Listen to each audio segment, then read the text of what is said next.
নমস্কাৰ ই বৰ্ণমালালৈ সকলোকে স্বাগতম জনাইছো আজি আমি আলোচনা কৰিম আসাম হিষ্ট্ৰী আৰু এনচিয়েন্ট আসামৰ মাইথলজিক্যাল ৰুলাৰ্ছ এই টপিকটোৰ ওপৰত আজি আমি কেইটামান অতিকৈ গুৰুত্বপূৰ্ণ মাল্টিপল চইচ কোৱেশ্চনছ আলোচনা কৰিম ইতিমধ্যে ইয়াৰ আগৰ ভিডিঅ'সমূহত আমি আসাম আৰু নৰ্থ ইষ্ট জিঅ'গ্ৰাফিৰ ওপৰত আলোচনা কৰি আছো আপোনালোকে যদি এই ভিডিঅ'সমূহ চোৱা নাই তেনেহলে ডেছক্ৰিপশ্যন বক্সত লিংক দিয়া আছে আপোনালোকে চাব পাৰিব আশা কৰোঁ ভিডিঅ'টি শেষলৈকে চাব First question, who among the following was the first mythological king of ancient Assam? ইয়াত সুধিছে যে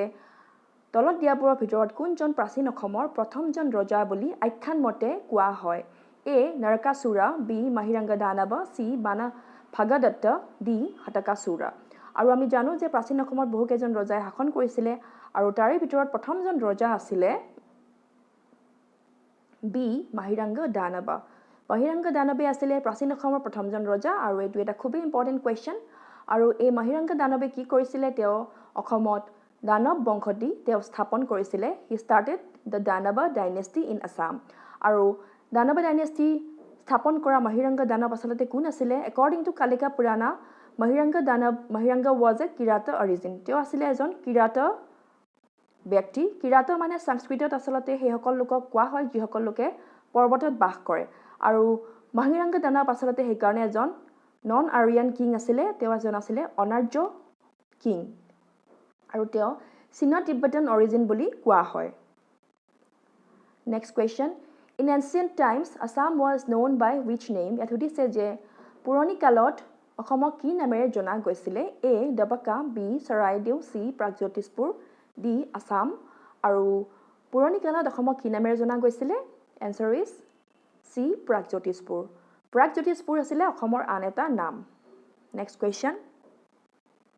According to Kalika Purana, Khatakasura was the last king of which dynasty? ইয়াত সুধিছে যে কালিকা পুৰাণৰ মতে খটকাসুৰা তেওঁ এজন ৰাজ পৰিয়ালৰ শেষৰজন ৰজা আছিলে আৰু হেতু কোনটো ডাইনেষ্টি হেতু সুধিছে এ দানৱ ডাইনেষ্টি বি ভাউমা ডাইনেষ্টি চি পালা dynasty D none of the above আৰু ইয়াৰ কাৰেক্ট আনসাৰটি হ'ব এ দানৱ ডাইনেষ্টি মই ইতিমধ্যে কৈ আহিছোঁ যে মাহিৰাংগা দানৱে কি কৰিছিলে দানৱ ডাইনেষ্টি তেওঁ এষ্টাব্লিছ কৰিছিলে আৰু সেই দানৱ ডাইনেষ্টিৰ শেষৰজন ৰজা আছিলে Ghatakasura next question who established Pragjyotisha kingdom in ancient Assam ইয়াত সুধিছে যে প্ৰাচীন অসমত প্ৰাগজ্যোতিষ সাম্ৰাজ্য কোনে স্থাপন কৰিছিলে এ কৃষ্ণা বি বানাসুৰা চি মাহিৰাংগা দানৱ ডি নৰকাসুৰা আৰু এইসকলৰ ভিতৰত কোনে স্থাপন কৰিছিল প্ৰাগজ্যোতিষ কিংডম ইয়াৰ এনচাৰটি হৈছে ডি নৰকাসুৰা আমি যাক নৰকাসুৰ বুলি কওঁ তেওঁই প্ৰাগজ্যোতিষ সাম্ৰাজ্য প্ৰাচীন অসমত স্থাপন কৰিছিলে আৰু তেখেতে কি ডাইনেষ্টি স্থাপন কৰিছিলে he started the Bhauma or Asura dynasty in ancient Assam Bhauma নাইবা অসুৰ ডাইনেষ্টি তেওঁ ষ্টাৰ্ট কৰিছিলে প্ৰাচীন অসমত আৰু এইটো খুবেই ইম্পৰ্টেণ্ট এটা কুৱেশ্যন হয় আৰু নৰকাসুৰ আচলতে কোন আছিলে son of ভূদেৱী and Varaha ইনকাৰ্নেশ্যন of Bishnu তেওঁ আছিলে ভূদেৱী নাইবা পৃথিৱী আৰু বিষ্ণুৰ যিটো বৰাহ অৱতাৰ সেইটো তেওঁৰ পিতৃ আছিলে আৰু he was brought up by Janaka in Videha or north Bihar আচলতে নৰকাসুৰক কোনে ডাঙৰ কৰিছিলে ৰজা জনকে তেওঁক ডাঙৰ কৰিছিলে আৰু তেওঁ আছিলে বিদেহ সাম্ৰাজ্যৰ ৰজা আৰু আচলতে নৰকাসুৰে কি কৰিছিলে তেওঁ বিদেহ সাম্ৰাজ্যত তেওঁ ডাঙৰ হৈছিলে আৰু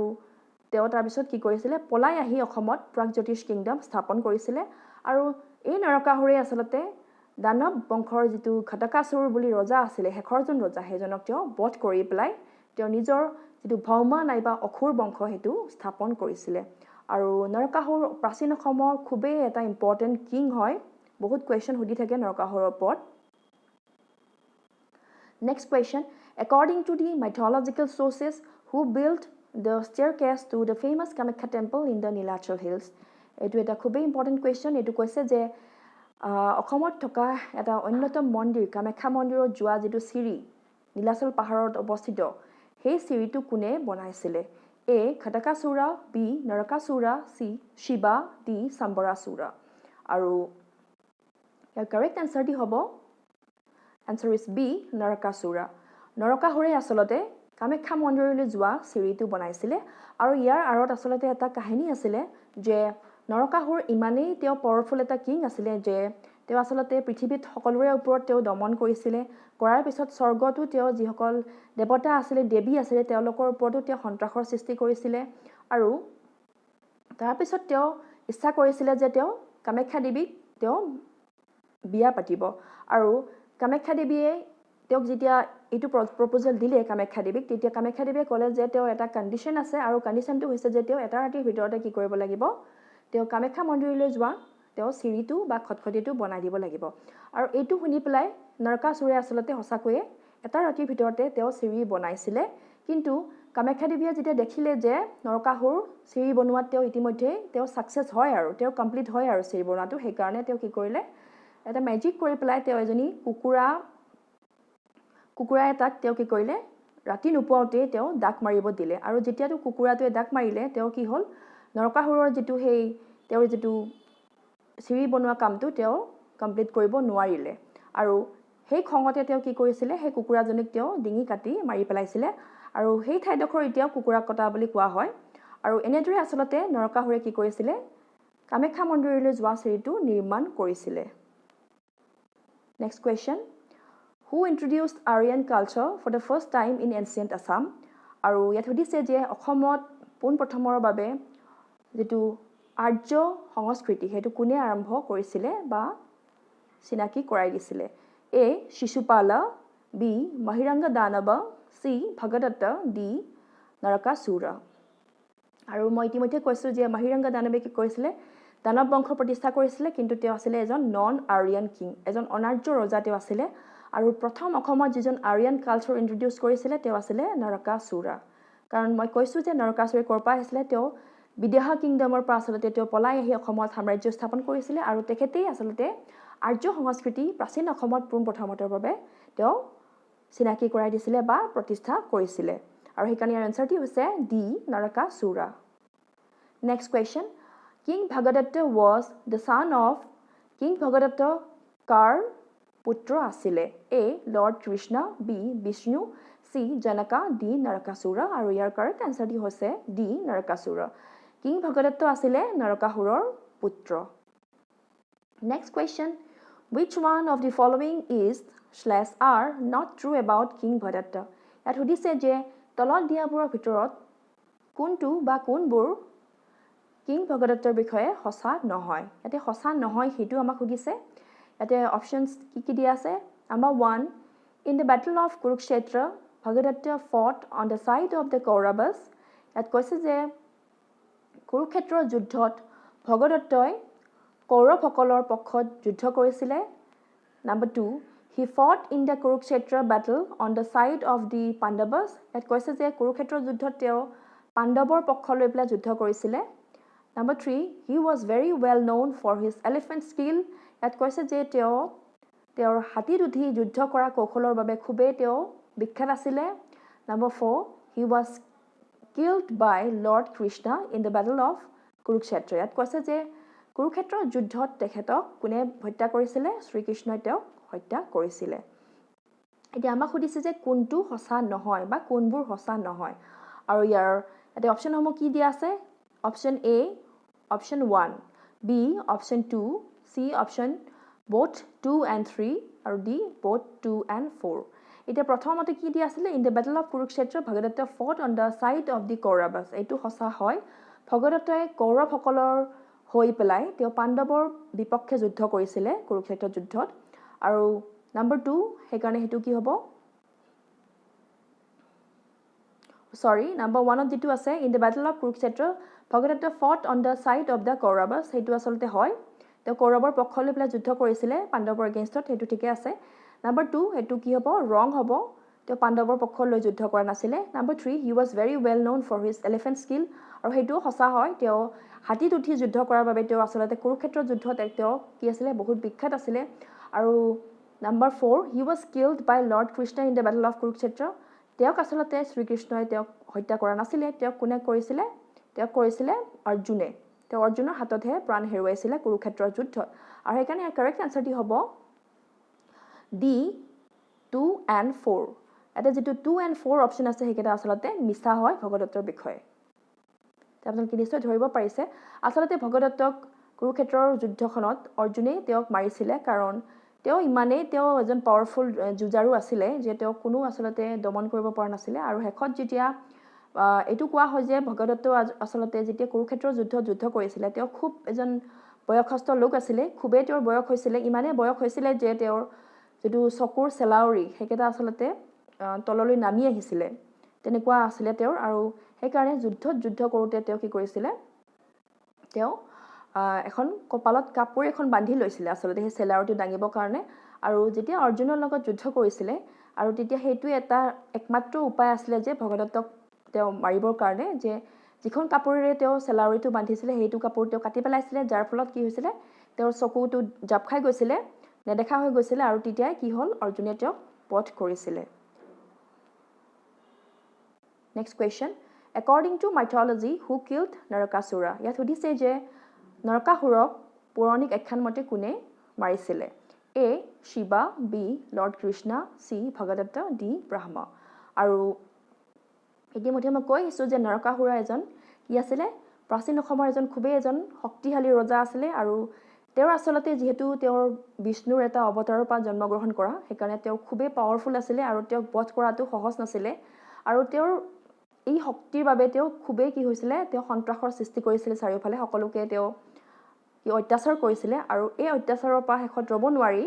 তেওঁক উদ্ধাৰ কৰিবৰ কাৰণে সকলোকে উদ্ধাৰ কৰিবৰ কাৰণে তেওঁ কোনে বধ কৰিছিলে তেওঁক বধ কৰিছিলে বি লৰ্ড কৃষ্ণ শ্ৰীকৃষ্ণই তেওঁক শেষত মাৰিব লগা হৈছিলে next question Bhagadatta was succeeded by whom ইয়াত সুধিছে যে ভগদত্তৰ পিছৰজন ৰজা কোন আছিলে A Narakasur B Salastambha C Bajradatta D Bhishmak আৰু এতিয়া আমি অপশ্যনসমূহ দেখিম যে কি আছে নৰকাসুৰটো হ'বই নোৱাৰে নৰকাসুৰ আচলতে কোন আছিলে ভগদত্তৰ পিতৃ আছিলে আৰু বি শালস্তম্ভ এটা অতি পিছত অহা এটা ডাইনেষ্টি হয় সেইটো হ'ব নোৱাৰে চি বজ্ৰদত্ত ডি ভীষ্মক আৰু ইয়াতে যিটো আনসাৰ হ'ব সেইটো হৈছে চি বজ্ৰদত্ত আছিলে ভগদত্তৰ পুত্ৰ আৰু ভগদত্তৰ পিছত বজ্ৰদত্তই ৰজা হৈছিলে বুলি কোৱা যায় next question Bhagadatta married his daughter Bhanumati to him ইয়াত সুধিছে যে ভগদত্তই তেওঁৰ ছোৱালীজনী ভানুমতি যাৰ নাম আছিলে তেওঁ কাৰ লগত বিয়া দিছিলে A Karna B Arjun C Dushasana D Duryodhan আৰু আমি জানো যে ভগদত্ত প্ৰাচীন অসমৰ যিজন ৰজা আছিলে তেওঁ কি কৰিছিলে তেওঁৰ নিজৰ জীয়ৰী ভানুমতিক এজন কাৰ লগত বিয়া দিছিলে কৌৰৱৰ এজন ৰজাৰ লগত বিয়া দিছিলে আৰু সেইজন হৈছে এটা আনসাৰটি হ'ব ডি দুৰ্যোধনৰ লগত আচলতে ভানুমতিক বিয়া দিছিলে দুৰ্যোধনৰ লগত ভানুমতিৰ বিয়া হৈছিলে আৰু আপোনালোকে জানে দুৰ্যোধন কোন আছিলে আৰু হেতু এটা কাৰণ আছিলে যে সেইকাৰণে কি হৈছিলে কুৰুক্ষেত্ৰৰ যুদ্ধত আচলতে ভগদত্তই দুৰ্যোধনৰ পক্ষ লৈ পেলাই পাণ্ডৱৰ বিপক্ষে তেওঁ যুদ্ধ কৰিছিলে next question This was the capital of Mahiranga Danava ইয়াত সুধিছে যে মহিৰংগ দানৱৰ ক্যাপিটেল কোনটো আছিলে তো ৰাজধানী কি আছিলে A দবকা B Pragjyotishpur C মহিৰাংক D Mithila আৰু ইতিমধ্যে কৈ আহিছোঁ মহিৰংগ দানৱে দানৱ বংশ আসামত প্ৰতিষ্ঠা কৰিছিলে আৰু তেওঁৰ যেটো ৰাজধানী আছিলে সেইখন আছিলে C মহিৰাংক তেওঁৰ ৰাজধানীখনৰ নাম আছিলে মহিৰাংক খুবেই ইম্পৰ্টেন্ট হয় আৰু এই মহিৰাংকাৰ ৰাজধানীখন স্থাপন কৰিয়ে মহিৰংগ দানৱে অসমত দানৱ বংশটি স্থাপন কৰিছিলে আৰু এই মহিৰাংকা আচলতে কি হয় identified with a hill called Mahirang পৰ্বত নিয়াৰ গুৱাহাটী আৰু বৰ্তমানৰ গুৱাহাটীত যেটো মহিৰাং পৰ্বত বুলি এডোখৰ ঠাই আছে সেইটোৱে আচলতে প্ৰাচীন অসমৰ মহিৰাংক বুলি কোৱা হয় next question according to the sources the meaning of the word Pragjyotishpur is এত কৈছে যে যিসমূহ sources পোৱা যায় সেই সমূহৰ মতে প্ৰাগজ্যোতিষপুৰ শব্দটোৰ অৰ্থ হৈছে A city of old temples B land of rising sun C city of eastern astrology D land of powerful rulers আৰু ইয়াৰ correct optionটি হ'ব C city of eastern astrology আচলতে প্ৰাগজ্যোতিষপুৰ যেটো শব্দ আছে তাতে বহুত কেইটা শব্দ লুকাই আছে প্ৰথম শব্দটি হৈছে প্ৰাগ মানে হৈছে পূব ইষ্ট আৰু তাৰ পাছত আছে জ্যোতিষ জ্যোতিষ মানে হৈছে এষ্ট্ৰলজি আৰু পুৰ মানে হৈছে চিটি আৰু সেইকাৰণে ইয়াৰ কাৰেক্ট অপশ্যনটি কি হৈছে চিটি অফ ইষ্টাৰ্ণ এষ্ট্ৰলজি এইটোৱে হৈছে কাৰেক্ট এনচাৰ আৰু এইটো এটা খুবেই ইম্পৰ্টেণ্ট কুৱেশ্যন হয় next question the capital of king Banasura a contemporary ruler of Narakasura was in which place of ancient Assam ইয়াত কৈছে যে বানাসুৰা যিজন এজন নৰকাসুৰৰ সমসাময়িক ৰজা আছিলে প্ৰাচীন অসমৰ তেওঁৰ ৰাজধানীখন ক'ত অৱস্থিত আছিলে এ প্ৰাগজ্যোতিষপুৰ বি শনিতপুৰ চি কুণ্ডিনা ডি দবকা আৰু আমি জানো যে বানসুৰ তেওঁ এজন অসুৰ ৰজা আছিলে আৰু বানসুৰ আচলতে এজন কি আছিলে নৰকাসুৰৰ সমসাময়িক ৰজা আছিলে প্ৰাচীন অসমৰ আৰু সেইজন ৰজাৰ যিটো তেওঁৰ সাম্ৰাজ্য আছিলে সেইটো ক'ত আছিলে সেইটো অপশ্যন ইজ বি শনিতপুৰ আৰু আমি যেটো শনিতপুৰ বুলি কওঁ শনিতপুৰতে তেওঁৰ সাম্ৰাজ্য আছিলে আৰু বানাসুৰা তেওঁ আছিলে তেওঁ কাৰ পুত্ৰ আছিলে তেওঁ বালিৰ পুত্ৰ আছিলে আৰু বানাসুৰা কোন আছিলে হি ওয়াজ ফাদাৰ অফ উষা আমি জানো যে উষা অনিৰুদ্ধ যেটো আমাৰ এটা খুব জনপ্ৰিয় এটা কাহিনী আছে উষা অনিৰুদ্ধৰ আৰু সেই উষাৰে পিতৃ আছিলে বানাসুৰা আসলতে কি কৰিছিলে অনিৰুদ্ধ আছিলে শ্ৰীকৃষ্ণৰ নাতি আৰু বানাসুৰা কি কৰিছিলে তেওঁ উষাক শ্ৰীকৃষ্ণৰ নাতিৰ লগত অনিৰুদ্ধৰ লগত তেওঁ বিবাহত আবদ্ধ হ'ব দিব খোজা নাছিলে আৰু সেই কাৰণে কি হৈছিলে শ্ৰীকৃষ্ণ আৰু বানাসুৰৰ মাজত যুদ্ধ হৈছিলে আৰু সেই যুদ্ধত কি হৈছিলে শিৱই আহি পেলাই বানাসুৰৰ হৈ পেলাই যুদ্ধ কৰিছিলে আৰু সেই কাৰণে সেই যুদ্ধখনক কি বুলি কোৱা হয় হৰিহৰৰ যুদ্ধ বুলি কোৱা হয় আৰু সেই যুদ্ধত কি হৈছিলে বহুত অসংখ্য মানুহ মৰিছিলে তেজেৰে পুৰা ৰাঙলি হৈ গৈছিলে আৰু সেই কাৰণে সেই জাগাডোখৰ আসলতে শনিতপুৰ বুলি কোৱা হয় অৰ্থাৎ শনিত মানে হৈছে তেজপুৰ অৰ্থাৎ তাৰ মিনিংটো হৈছে তেজেৰে ৰাঙলি হৈ যোৱা আৰু নেক্সট কুৱেশ্যন আমি চাওঁ according to mythology Vidarbha was ruled by whom in the ancient times ইয়াত কোৱা হৈছে যে পুৰণিক এখান মতে বিদৰ্ভ নামৰ এখন সাম্ৰাজ্য আছিলে সেইখনক কোনে শাসন কৰিছিলে এটা অপশ্যনছ দিয়া আছে এ ভীমা বি ভীষ্মকা চি নৰকাসুৰা ডি শালস্তম্ভ আৰু ইয়াতে কাৰেক্ট আনসাৰটো কি হ'ব বি ভীষ্মকা আসলতে বিদৰ্ভ নামৰ যেটো সাম্ৰাজ্য আছিলে সেইখনত ভীষ্মক ৰজাই তেওঁ শাসন কৰিছিলে আৰু এই ভীষ্মক ৰজা কোন আছিলে ভীষ্মক ৰজা আছিলে ৰুক্মিণীৰ পিতৃ আৰু এই ৰুক্মিণীক আসলতে শ্ৰীকৃষ্ণই তেওঁ বিবাহ কৰিছিলে আৰু বিদৰ্ভৰ সাম্ৰাজ্যৰ তেওঁৰ কেপিটেল কি আছিলে কুণ্ডিনা যেটো আমি অসমীয়াত কুণ্ডিল বুলি কওঁ আৰু আজি আমি একেটা কুৱেশ্যন আলোচনা কৰিলো আশা কৰো আপোনালোকে ভিডিঅ'টি চাই উপকৃত হৈছে আৰু যদিহে ভিডিঅ'টি চাই উপকৃত হৈছে তেনেহলে লাইক কৰিব শ্বেয়াৰ কৰিব সাবস্ক্ৰাইব কৰিব আৰু লগতে কাষত থকা বেল আইকনটি দবাই দিব আৰু আজিলৈ ইমানে আছিলে থ্যাংক ইউ